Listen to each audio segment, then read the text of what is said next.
کسب حلال ایک بنیادی مسئلہ ہے جس پر ہماری تمام عبادات، ہمارے تمام معمولات، ہماری ساری کی ساری نیکیاں اس پر منحصر ہیں۔ مثلا ایک بندہ نماز پڑھتا ہے،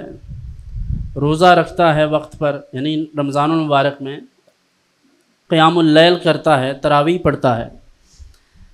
اس کے علاوہ صدقہ و خیرات کرتا ہے، لوگوں کے ساتھ بہت زیادہ حسن سلوک کی کوشش بھی کرتا ہے، حج اور عمرے بھی کرتا ہے، لیکن اس کا جو مال ہے، جس مال سے وہ صدقہ و خیرات کرتا ہے یا جس مال سے وہ گھر کا چولہا چلاتا ہے یا اپنی گزر بسر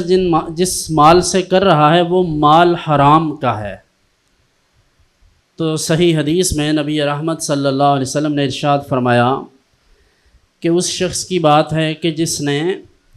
اللہ کی راہ میں بظاہر جہاد کیا یا اس نے حج کیا، حال اس کا یہ ہے کہ اس کے بال پراگندہ ہیں، بکھرے ہوئے ہیں اور اس کی حالت غیر ہے،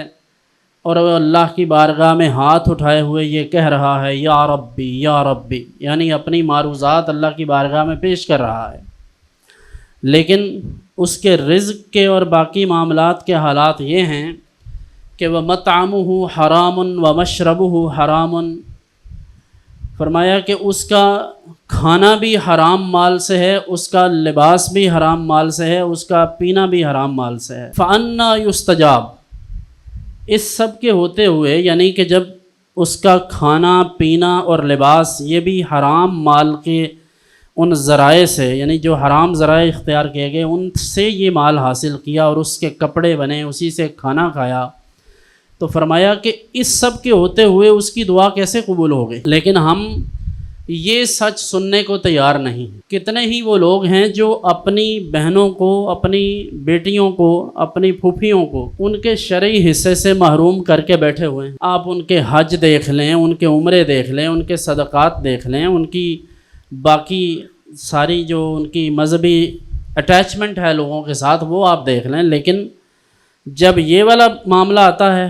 تو سارا کچھ پینڈنگ کر دیتے ہیں، جبکہ اللہ اور اس کے رسول کا حکم یہ ہے کہ حقداروں کو ان کا حق دو، وآت ذی القربی حقہ، جو حقدار ہیں ان کا حق ادا کرنا ہے، لیکن ہماری ترجیحات یہ نہیں ہیں۔ اور اپنی عبادات کی قبولیت اگر چاہتے ہیں تو اپنا رزق حلال کریں، سود چھوڑیں،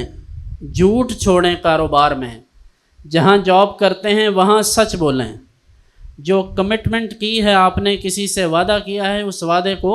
پورا کریں۔ تو کسب معاش کی فکر ہونی چاہیے، پیسے کمانے بہت ضروری ہیں، لیکن پیسے حرام ذریعے سے نہیں بلکہ حلال ذریعے سے کمائیں۔